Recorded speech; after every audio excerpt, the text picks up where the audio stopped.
Okay, so what I did was I kind of cleaned it up a little bit. There is some residue, but this next step should take care of it. And I tried it before and I was kind of impressed, so I've just done it ever since. But it's the ivory soap, okay, and then some water, and cool or room temperature water. Don't do it hot. And then I just have a spoon to see that fine kind of like shaving it. And this is Dawn Platinum. It's a degreaser. It's also a food. It helps break things up. I do not use that much. Just watch. Let me show you. Just like that much. It is really concentrated. And what that's going to do is break up the surface tension and get rid of some of this residue. Because I'm also cleaning the barrel as well as the stones. And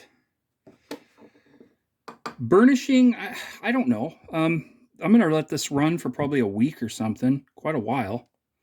I thought about putting pumice into it, but the pumice, it actually grinds, so it won't polish if it has pumice in it. That's what I'm kind of thinking. But I haven't had a chance to run a test with crimson oxide and pumice. That's my next thing I want to try to do. And then putting in a whole bunch of these small stones. Look at this thing. Look. A whole bunch of these small stones to basically act like a cushion and help polish. So that's kind of the next thing I want to do. Man, this is really slippery.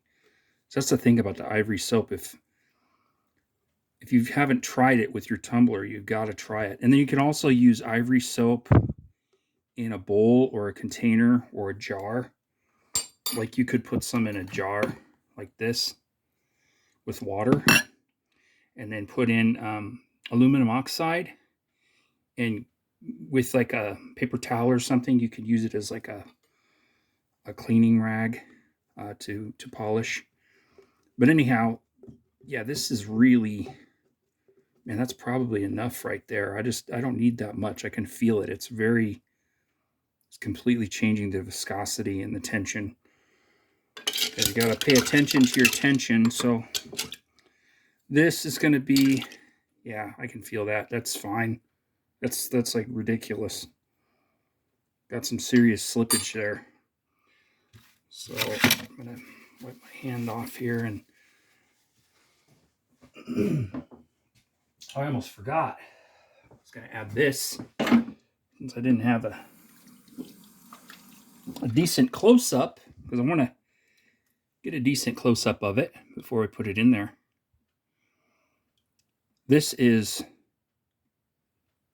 I don't know, like agatized. You can see it in there. Fossilized wood. But I just put it in there, and I was like, wow, that looks cool. And I was like, well, I wonder if I can polish it somehow. So I just left it in. Because again, you're looking at, man, what are we up to? Like 6 months now? Off and on, tumbling it, kind of trying different things. But yeah, it's smoothened up quite well.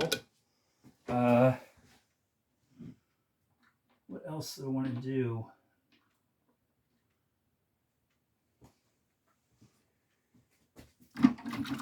This one is a regular piece of concrete. What I did was I flattened the one side and left the rest. So I'm going to put that one in there. And it's crazy. You could take, I bet you could probably make molds of cabochons and,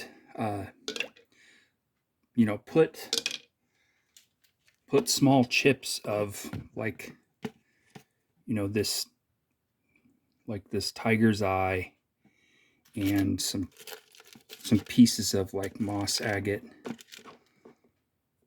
and you could put it in a concrete mold and make cabochons and then kind of just like grind the surface of them and then throw them in and tumble them for like a month or something, and mass produce a product, because I think the Tumbler is the most efficient robot that there is in terms of just one motor and the amount of work that it does. Plus, if it's solar powered, then it's really efficient. But that's an idea. So, yeah, I'm going to seal this. Got to rinse this end cap off, and let's see, I got the loosen that up there. Let's see. Yeah, that should be pretty good. Usually I just take like a piece of like some soft wax, rub it on the edge, and then seal it. I think there's already enough residue on the edge. So I'll just run it for a while, and if it starts to leak, I'll take it off and then put another coating of some.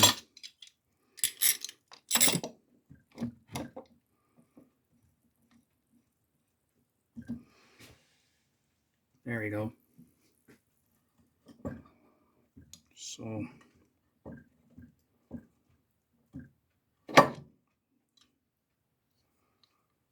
let's go like this.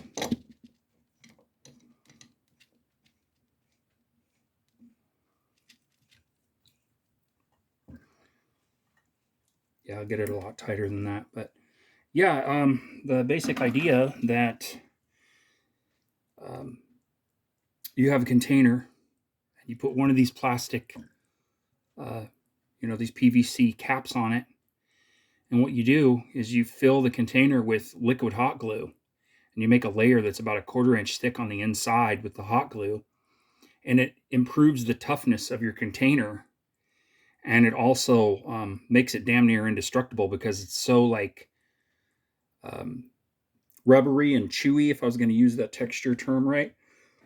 And the stone just won't do anything to it. And then if it does, you can clean it out, pour more hot glue into it, and make another layer. And it's just a way easier way of